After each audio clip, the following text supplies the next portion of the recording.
خالد نزار مواليد سريانة ولاية باتنا، ولد في 27 سبتمبر 1937. هو عسكري جزائري تدرج في الرتب حتى وصل قائد أركان الجيش الجزائري في عام 1988، ثم وزير الدفاع من 1990 إلى غاية 1993. قاد الانقلاب العام ضد الجبهة الإسلامية للإنقاذ عام 1992، وهو المسؤول عن إعادة النظام في أحداث أكتوبر 1988، وهو من أجبر الشاذلي بن جديد على الاستقالة في جانفي 1992، ووجهت له تهم عديدة منها مجرم حرب وكذلك الجوسسة لصالح فرنسا. ومؤخرا حكمت المحكمة العسكرية في البليدة على خالد نزار ب20 سنة سجن هو وابنه لطفي نزار بتهمة المساس بسلطة الجيش والتآمر ضد السلطة.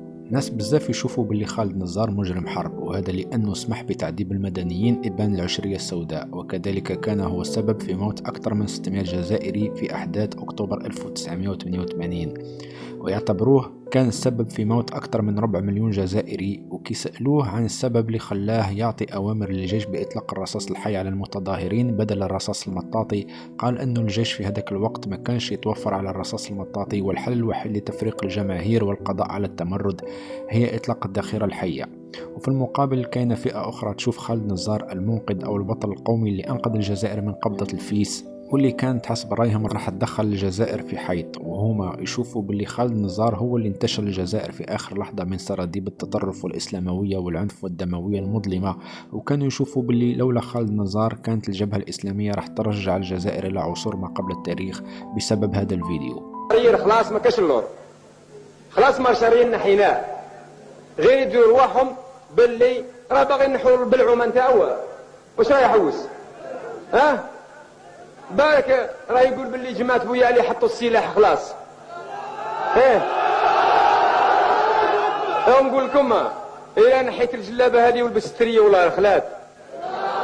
فهمتوا؟ إلا لبست الثرية ونحيت هذه الجلابة وهذه الشاشية خلات.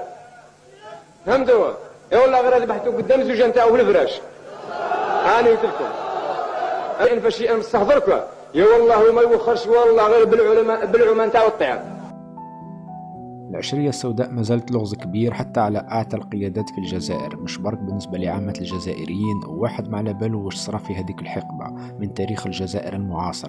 الحلقة المفقودة لا تزال مفقودة، أو قطع كثيرة من البوزل ما زالت لحد الآن مجهولة، وواحد ما على باله واش صرا بالضبط في هذيك الفترة.